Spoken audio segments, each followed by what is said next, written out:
Rata-rata ulama itu berpendapat bahwa asal mula Isra itu sebagai hiburan ya. Hiburan dari Tuhan ya, Allah nyukani pelipur larang gini ku saat Nabi ngalami dua kesusahan ya. Itu periode Mekah itu periode tersulit Nabi karena beliau itu sudah minoritas ya, minoritas, kaum minoritas kecil, miskin, terus pendukungnya tidak ada. Satu-satunya yang menggaransi, yang menjamin Nabi tidak dibunuh itu karena beliau dilindungi oleh sinten pamanipun, gini sinten Abu Thalib. Dan termasuk lagi secara kasta sosial ekonomi beliau tinggi karena punya istri yang saudagar kaya. Gini ku Sayyidah Khadijah. Tapi ternyata orang yang selama ini benar-benar di belakang Nabi, baik secara materi maupun moral, sing ente-entean berjuang, ternyata wafat. Khadijah Abu Thalib wafat, terus dikenal tahun itu tahun Amul Husni, tahun kesusahan. Sudah gitu niki sing termasuk ilmiah ya, ilmiah. Sudah gitu secara ilmiah psikologis kejiwaan Nabi terguncang. Ya, niki rungokno tenan niki ngaji ya.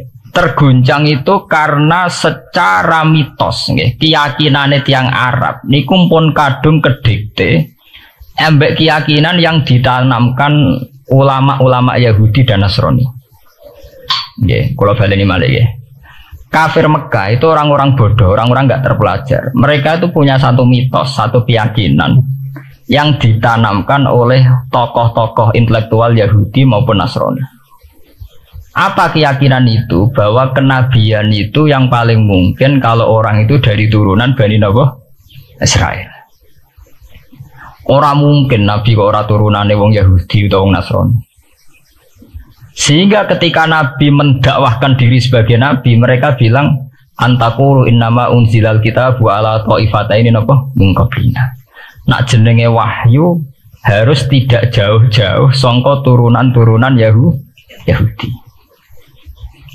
Sebab itu banyak cerita di Quran, cerita konsultasi tiyang kafir Mekah pada tokoh-tokoh Yahudi. Setelah konsultasi ya disesatkan. Orang mungkin Nabi kok nggone ummiyin, bintu-bintu untuk napa? Wahyu. Padha-padha dadi nabi rak kita, orang Muhammad. Ini kalau cerita sejarah. Sehingga saat Nabi ngaku Nabi, niku kayak sudah jadi mitos. Nabi itu tidak boleh jauh-jauh dari Palestina. Karena Nabi Ibrahim orang Palestina, Nabi Isa orang Palestina, Yahya Zakaria juga orang Palestina. Nabi Musa juga orang Palestina. Semuanya itu tidak jauh-jauh dari komunitas Baitul Aqsa. Ini ku masjid Baitul Maqdis dan Baitul Muqaddas. Lah itu wong kafir pinter. Saking kepengen nyudutno Nabi Muhammad itu sampai Nabi mesti ning Palestina. Ya mesti roh cerita-ceritane Nabi ning Palestina. Lah kowe apa tau roh Palestina?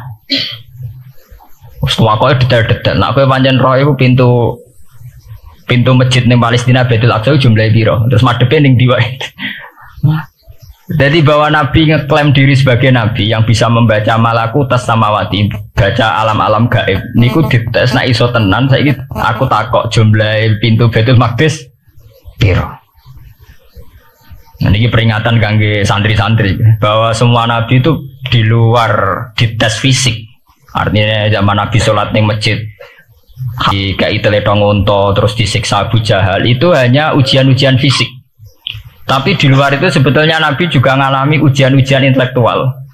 Ya kayak cerita-cerita di hadis Sahih, Nabi itu sering didatangi orang Yahudi ditanya, "Mat, saya punya 5 pertanyaan. Yang tahu itu hanya Nabi. Kalau kamu bisa jawab ya Nabi, kalau enggak ya tidak Nabi." Termasuk takokane, apa pertama yang dimakan ahli jannah saat masuk surga? Takokane aneh-aneh. Terus kenapa anak itu kok kadang mirip bapaknya, mirip ibunya? So takok aneh-aneh. Dan itu berlanjut terus sampai Nabi di periode Madinah. Nah sebab itu Nabi itu secara intelektual itu diasah Tuhan lewat proses Isra, di mana Nabi saat itu secara fasih bisa menjawab jumlah pintu Masjid Aqsa sekian. Perilaku Nabi Musa begini, wajahnya Nabi Musa begini, wajahnya Nabi Ibrahim begini. Sampai di hadis-hadis Sahih Nabi bisa menjelaskan detail. Nabi Musa itu rambutnya kayak ini, wajahnya kayak ini, ada mutiwal. Itu detail sekali Nabi. Sebab itu di sini diterangkan oleh Imam Suyuti, peristiwa Isra adalah peristiwa di mana Nabi berjumpa para sinten Nabi. Itu asal usulnya kenapa? Karena sudah kayak menjadi mitos, Nabi itu tidak boleh jauh-jauh dari tradisi Yahudi, tradisi Palestina. Paham ben sampean roh asal usulnya. Tapi kemudian asal usul itu sebetulnya hanya sementara, ya, hanya permainan politik. Ya, mau sampean ben roh sejarah, permainan politik, manipulasi politik. Sebetulnya Nabi itu ya tidak jauh-jauh dari beliau adalah keturunan Israel. Yo, Israel itu bukan menunjuk sebuah negara loh, sampai anda salah paham. Israel dalam bahasa Quran itu menunjuk auladi Yakub. Israel menjadi negara kan baru kemarin setelah diberi kemerdekaan Inggris, paham ya? Israel sebagai negara kan baru apa? Kemarin. Sehingga istilah Israel di Quran maupun di hadis adalah menunjuk auladi Yakub. So intinya di antara anak Nabi Yakub ono jenenge Yahuda. Yahuda di turunan-turunan itu Bani Yahuda niku diarani Bani napa? Israel. Ternyata setelah dirunut Nabi Muhammad itu ada beda jauh dengan keluarga Israel. Karena Nabi adalah turunannya Nabi sinten? Ibrahim. Okay. Nabi Ibrahim niku gada putra kalih sing gada turunan gini ku Ishak kalian Ismail. Ismail kalian Nabi Ibrahim disalab teng Mekah.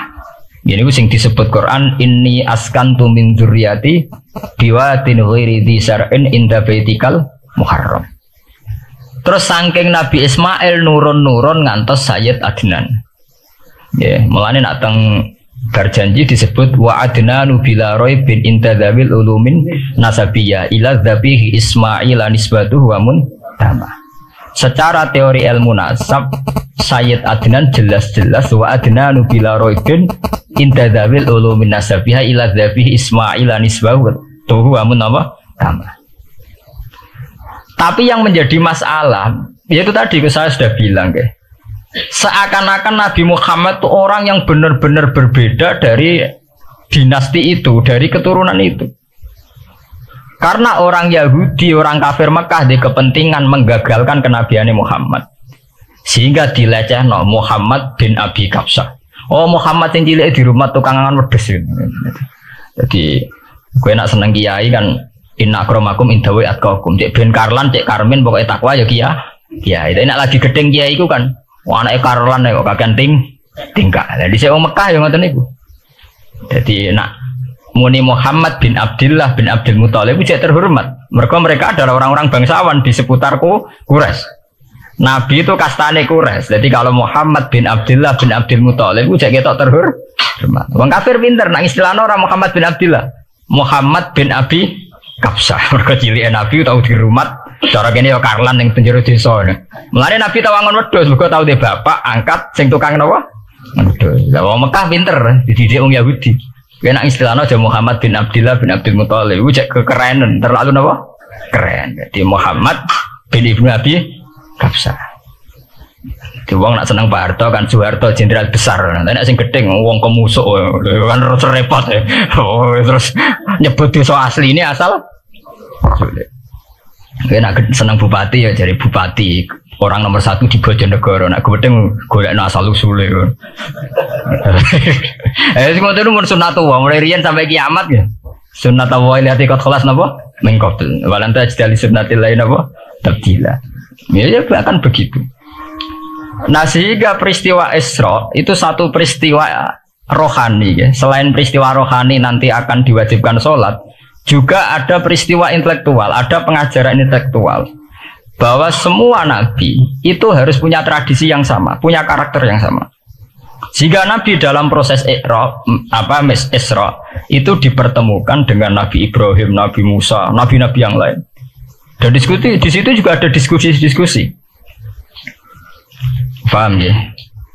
Niki penting ya, penting kalau terangkan karena kalau tanpa tradisi yang berkelanjutan ya, sing disebut tenggene thariqah jenenge as-sanad al-mu'tabar, sanad sing mu'tabar utawi nak tenggene pondok-pondok kitab disebut sanad sing muttasil. Ini nanti semua tradisi kenabian akan melenceng. Kalau melenceng itu ngeri. Karena setiap orang ya, mesti ada subjektivitas sendiri, punya versinya sendiri. Sehingga semua nabi harus model istilah politik itu punya platform yang sama, punya karakter yang sama, punya model yang apa? Sama. Nah, sebab itu secara intelektual Nabi Muhammad itu dikenalkan oleh karakter para nabi-nabi dulu. Ya detail. Satu Quran 30 juz. Andai kan sampai hafal Quran. Sampai ngurunut sejarahnya coba. Kita ini kan kadung dibentuk. Artinya kita ini ya alhamdulillah sudah kadung kebentuk, tahu sejarah para nabi. Tapi asal usulnya kita tahu lewat kitab yang namanya Al-Quran. Supaya apa? Nabi Muhammad itu dibimbing bahwa Quran atau ajaran beliau benar-benar musaddiqal lima baina yadeh, benar-benar selaras dengan ajaran sebelumnya. Mulai ajaran yang bersifat samawi sampai hal-hal yang basariyah, yang menyangkut tabiah apa? Basariyah.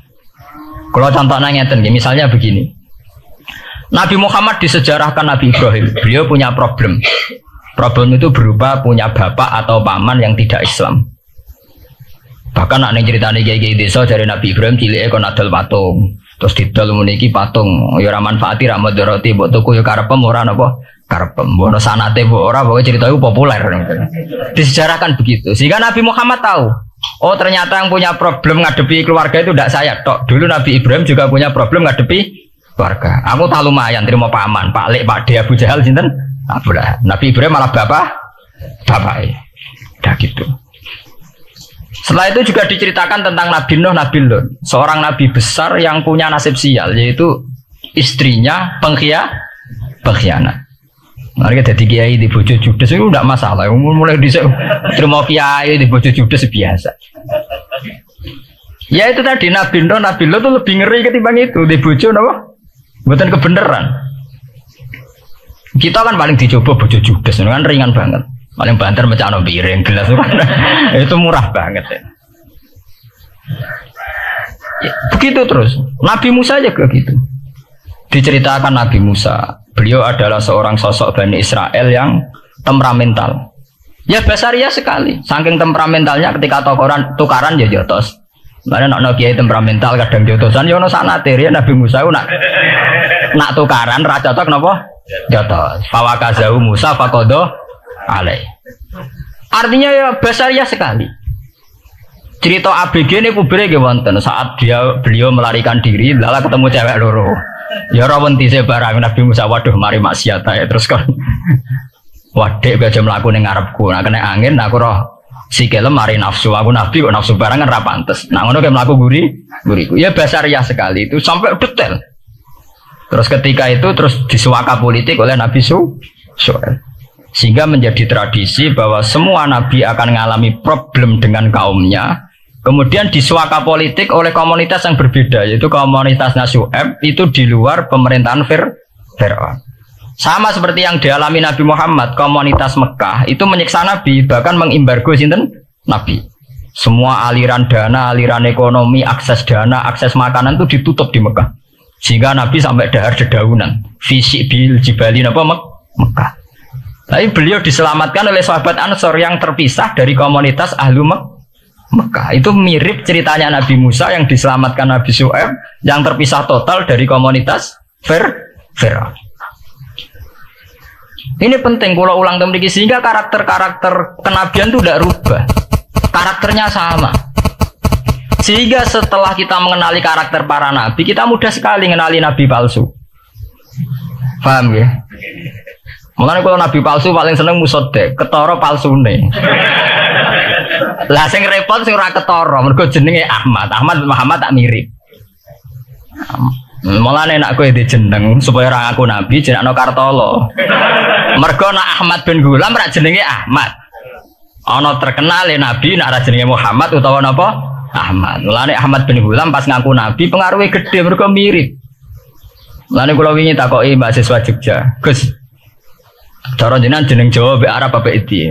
Nak trene akeh nabi palsu apik Jawa lah Kartolo.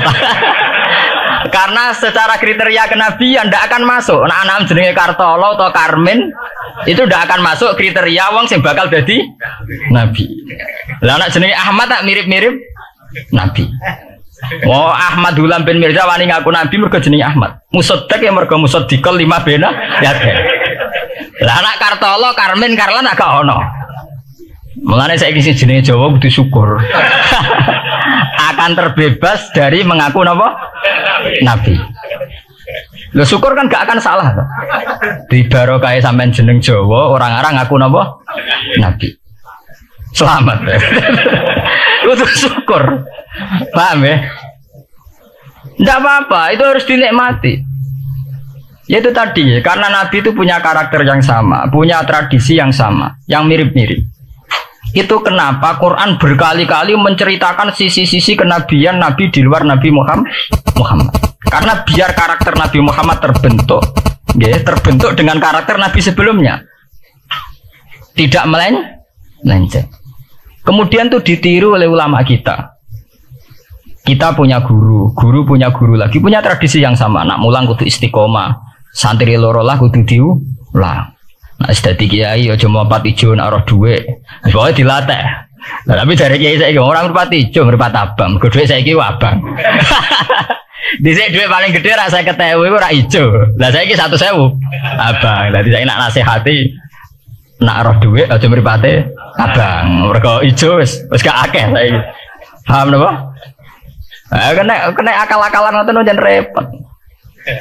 Tugare kula di santri dablek nek di bojo aja moro tangan. Kula mboten moro tangan, kula saduk, moro sikil. Kena anekdot ngono rusak. Adu-adu ning bojone. Bojone loro, bareng bojone nguwak. Kowe jare rabi Pak ning njaba, bojom jare loro fitnah deh. Sing bener telu. Kan repot. Ketemu cangkem elek rusak kabeh. Fitnah udah nak loro. Sing bener apa? Telu. Nah, saat ini mun politik ngoten enggak, saya sebagai pejabat tidak pernah mengkorupsi 1 sen pun uang rakyat. Wong edan tapi korupsi ya sak sen. Wong ra waras tapi korupsi napa? Sen. Ngono miliaran tok. Korupsi napa? Sen. Ya mesti ae. Depan. Ayo, jadi zaman akhir itu kayak zaman dhisik, kayak Abu Nawas kabeh. Jadi apa-apa niku mun mboten karu-karuan. Mun ya. Wah itu permainan kata begitu niki kula penting kula terangaken nggih. Saya sebagai ahlul Quran, orang yang banyak baca Quran nggih. Itu kita akan tahu betul betapa parahnya nggih atau akibat negatifnya dari permainan kata itu. Dan itu dilegalkan Quran, disahkan Quran dalam beberapa ayat. Yaqulu apa yuriduna ayutfi'u nurallahi bi afwahihim. Orang-orang Yahudi, Nasrani, kafir Mekah itu ingin sekali membunuh Islam lewat permainan kata bi afwahihim. Yaitu tadi misalnya kalau Muhammad bin Abdullah bin Abdul Muthalib itu kelihatan keren karena masih Bani Quraisy. Tapi kalau diistilahkan Muhammad bin Abi Kabsyah, Muhammad sing anake Karlan iku ora ummiyin. Balik dadi wong alim terus diistilahno bapakmu sing cilike iku angon wedhus. Ya terus repot terus ajur kah? Kabeh. Itu biafahim. Efektivitas biafahim itu sampai tenggene tarikh Suyuti wonten keterangan wa min dzalika irtadda jam'un minas sahabah. Dari permainan kata yang ditanamkan orang Yahudi itu sampai banyak sahabat yang murtad. Istilahnya itu jam'un minas sahabah. Meskipun setelah murtad itu ya divonis tidak sahabat. Misalnya menyangkut nasa mansuh. Orang Yahudi pinter, du'afaul muslimin, orang-orang muslim yang imannya masih lemah. Delok le nabimu, wong kok pelin-pelane ngono. Dhisik Ka'bah madhep Baitul Maqdis. Iku wis bener iku mergo kiblate Nabi Musa. Nabi-nabi dhisik kiblate Baitul Maqdis. Nah saiki gara-gara dekne kangen keluargane manjen dekne cah Mekah, saiki kangen Mekah. Terus kon manggon omahe buyut-buyute. Dadi saiki kiblat diadepno omahe buyut-buyute. Kangen-kangene dhewe dienggo urusan kiblat jare. Jadi pas Nabi itu masih di Medina. 16 bulan Nabi sholatnya madhep Baitul Maqdis. Suatu saat tok wahyu falanu waliyana kakiblatan tarduha. Fawalli wajhaka satrul Masjidil Haram. Saat ini kan madhep teng Mekah. Sajane iki normal saja. Artinya normal ya normal.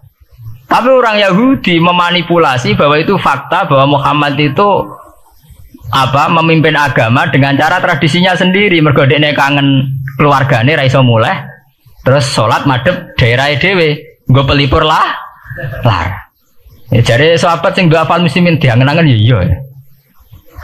Dan ini kalau peringatan tentang santri-santri ya. Sebab itu kalau sampai jadi kiai itu santri harus punya wawasan intelektual yang luas. Semenjak itu Quran mewahyukan secara nalar sejarah. Ya ini sing disebut ayat Inna awwala baiti wudi'a lin-nasi lalladzi bi Bakkata mubaraka wa hudal lil alamin fihi ayatum bayyinatum maqamun apa Ibrahim. Akhirnya Nabi Muhammad nantang ning tokoh-tokoh Yahudi. Apa salahnya saya punya dua kiblat? Baitul Maqdis adalah kiblatul anbiya karena dulu Nabi Musa di situ, Nabi Isa di situ. Sekarang saya menghadap ke kiblat yang lain karena itu kiblatul Ibrahim dan dia lebih senior. Lebih apa? Senior. Sebelum ada Baitul Maqdis sudah ada Mekah. Mekah lebih senior, lebih tua. Terus disebut fihi ayatum bayyinatum maqamun apa? Ibrahim. Nabi Musa, Isa adalah periode setelah Ibrahim. Sebab itu akhirnya semenjak perdebatan itu orang Islam bangga. Makanya sampean kalau ngaji hadis-hadis sahabat itu bangga. Ana mimman sholla al qiblaten, ya. Ana mimman sholla ilal qiblaten. Aku termasuk sahabat yang menangi dua kiblat. Mergo zaman madhep Baitul Maqdis ya kiblatul anbiya, madhep Mekah ya kiblatul anbiya. Artinya apa? Perdebatan ini dimenangkan oleh Nabi Muhammad bukan karena mitos atau kultus atau taklid buta, tapi memang secara sejarah kiblat tertua adalah Mekah. Ini disebut inna awala baiti wudi'a lin-nasi lalladzi apa? Bi Bakkata mubaraka wa hudalil alamin fihi ayatum bayyinatum maqamun apa? Ibrahim. Artinya Quran tidak pakai teori mitos. Pokoknya Nabi ini saiki aku ya terserah aku, itu udah begitu. Paham ya? Tapi diterangkan secara kesejarahan bahwa asal usul Mekah jadi kiblat itu rasional sekali. Bukan karena Nabi orang Mekah, mboten. Memang dulu-dulunya Nabi Ibrahim berkiblat di situ. Jika Quran jawab inna awwala baiti wudi'a lin-nasi lalladzi bi Bakkata mubaraka wa hudal lil alamin. Ini terus kalau bolak-balik masalah Isra ya. Niku masalah-masalah yang selain pelipul ralar itu ada petualangan intelektual, petualangan ilmiah, di mana Nabi Muhammad diperkenalkan oleh Allah, ya, diperkenalkan watak para nabi, pilihan hidup para nabi, bahkan tradisi-tradisi para nabi.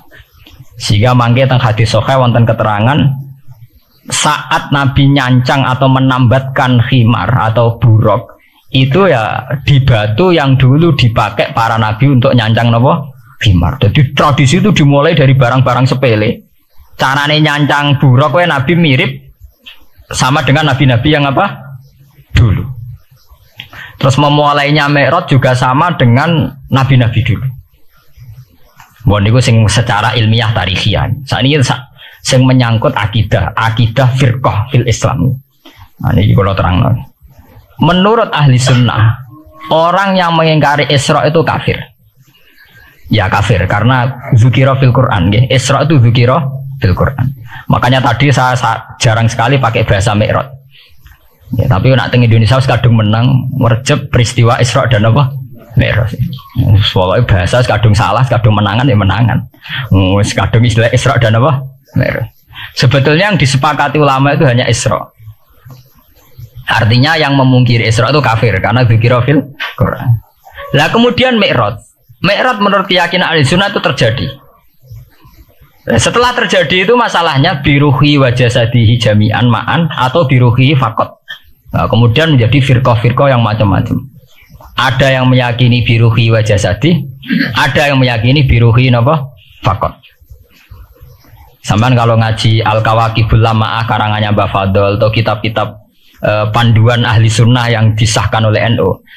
NU dulu pas musyawarah besar di Jombang yang dipakai panduan itu dulu yang disahkan itu Al-Kawakibul Lama'ah yang dikarang Mbah Fadl. Itu memang kita termasuk ngikuti yang biruhi wajah seti. Tapi sebetulnya dalam kelompok yang biruhi fakot itu ada orang keren di dalam dunia ilmiah. Ini termasuk Aisyah meyakini biruhi apa? Fakot. Ya, tapi itu sudah masalah-masalah kemudian berkembang menjadi di luar masalah firqah, terus menjadi masalah said, masalah pengetahuan. Kalau masalah pengetahuan tentu kita ini terus masalah kan, artinya masalah itu Kalau iman diukur dengan akal ya kadang tidak sambung. Wah itu mokal. Orang dengan kecepatan sekian pasti hancur. Dan agama ukur akal terus ya repot. Wong dipendem jadi dibalung, dibakas tangi bareng. Jadi sing disoal ora mek rotok kabeh napa? Disoal. Manjen masalah manusa itu masalah-masalah sing ya begitu. Oke. Mbon niku mboten penting. Nah, itu terus kemudian menjadi firqah. Terus kemudian ada hadis-hadis yang menerangkan proses Nabi dialek dengan para nabi. Kayak ketemu Nabi Musa, Nabi Ibrahim, terus Nabi Idris, Nabi Isa, Nabi Musa. Itu terus diterangkan di hadis-hadis sahih. Ini kalau balik tentang keterangan wau, sebetulnya pertemuan-pertemuan ini itu dimaksudkan Nabi biar punya tradisi yang sama dengan Nabi-Nabi sebelumnya. Karena ini penting ya. Sama esro rasane dadi kiai. Niku kroso banget. Misalnya kita akan dididik ala pesantren misalnya. Kita punya kiai-kiai yang punya tradisi. Misalnya nak rawong nakal, wong minum, astagfirullahaladzim, wong kok ngono kan gitu. Ya hanya begitu. Sehingga wis kaya identik angger kiai NU atau amalia NU iku rawani naboki wong sing nyabu. Ya rawani nyaduki wong sing lagi minum. Kemudian itu dianggap satu kekurangan atau apa, walhasil kemudian lahir kayak FPI. Orang yang tidak menerima metode itu. Tapi sudah kayak ada janjian tuh begitu. Kiai paling anti kemungkaran lah itu. Masa kiai paling kerengo sopo yang terkenal kerengo. Mereka tidak punya catatan repot bahwa mereka pernah jotosi wong minum. Masih sering jotosi santri lah. Itu tetap rata. Terkenal jotosi apa? Wong sing mabuk, wong sing minum. Itu sudah kayak tradisi. Dulu zaman Basim Asari Jombang terkenal hijau be abang, yang wabang ya abangan tenan, sing hijau. Tapi tidak ada catatan sejarah kiai jotosan be pemabuk. Ya memang kayak kita sudah punya tradisi nak roh kemungkaran itu menang kalah itu lewat proses bil hikmati wal mau'izatil hasanah. Kita ini kayak punya tradisi nak roh kemungkaran milih model Nabi wa mahdi qaumi fa innahum la ya'lam. Itu ya kayak ada janjian begitu.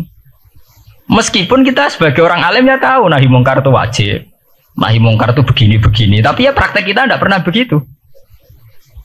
Ya, kalau di Timur Tengah kebalikan, mana ada terima karuan wong nakal, podo soleh beda aliran halal dibunuh, sehingga wong Sunni yang ngalalo dari wong Syiah yang ngalalo dari apa? Wong Sunni. Ya sudah kayak tradisi. Sampai nak mau kitab fikih khas Arab, mau biasa muni. Wong ngono iku muhadarun damu. Padahal ya wong soleh, wong Islam mau di mazhab apa nih istisadarun apa? Damu. Sehingga kita itu tadi kita punya tradisi. Saya tuh kalau sedang tahajud, matehai para wali-wali songo atau apa, itu yang terpikir di saya itu hanya satu. Agama Islam tuh lahir lewat Quran dan hadis. Tapi kemudian tahu-tahu tetap berimprovisasi, berkembang sesuai tokoh yang membawa. Samaan kalau melihat Islam di India dulu sampai perang besar-besaran, kemudian zaman Abul A'la Al-Maududi, zaman periode Muhammad Iqbal, sampai India pecah, kemudian jadi Pakistan yang bernegara apa? Islam, karena banyak konseptor Islam yang tidak setuju negara sekuler. Akhirnya mereka misah jadi negara Islam Pakistan. Kemudian Timur Tengah juga begitu. Karena Timur Tengah sudah Islam semua, masalahnya itu diislamkan ala Sunni atau ala Syiah. Iran menjelma sebagai aliran Syiah. Yang Sunni dianggap sesat, halal darai. Irak zaman Saddam Hussein pemerintahan Sunni. Sing Syiah dibantai, sehingga wong Kurdi do mati. Era Saddam keok gentenan Saddam sing dibantai. Makanya kalau saya ngaji di Jogja, seminar di Jogja bilang, kita ini harus bersyukur. Kita ini punya tradisi konflik yang terbaik di dunia. Enggak, kita ini punya tradisi konflik yang terbaik di dunia. Sampai nak Isra Ikhwanil Muslimin teng Mesir, Badan Intelijen Nasional atau Badan Stabilitas Nasional, Bakor Setanas, itu harus terima kasih sama tradisi tokoh-tokoh Islam di Indonesia. Lepas dari kita setuju tidak setuju itu terserah. Tapi kita punya tradisi konflik yang paling baik di dunia. Kurang bencinya Gus Dur sama FPI atau FPI sama Gus Dur. Paling mereka ya adu statement di depan wartawan. Itu bagus sekali. Cara neng Arab wis tembak-tembakan. Kita punya sejarah. Secara pesantren saya itu punya sejarah panjang. Zaman Mbak Imam beda dengan Mbak Zubair, zaman Kiai Memun beda dengan Kiai yang lain. Paling adu statement saat ada tamu itu paling bagus. Kita punya tradisi konflik paling bagus di dunia. Kayak apa mangkelnya orang NU saat Gus Dur diimpis, dipecat. Tapi habis itu ya sering seminar ketemu Amin Rais. Ya mereka adu polemik, ini tidak konstitusional, ini apa. Gus Dur nggak jurus dekret. Sing situ nggak jurus sidang mewah, nah kurang serem sidang istimewa dilawan sidang luar biasa. Pokoknya agak istilah sing serem-serem. Tapi tidak saling bunuh loh, sampean harus syukur loh.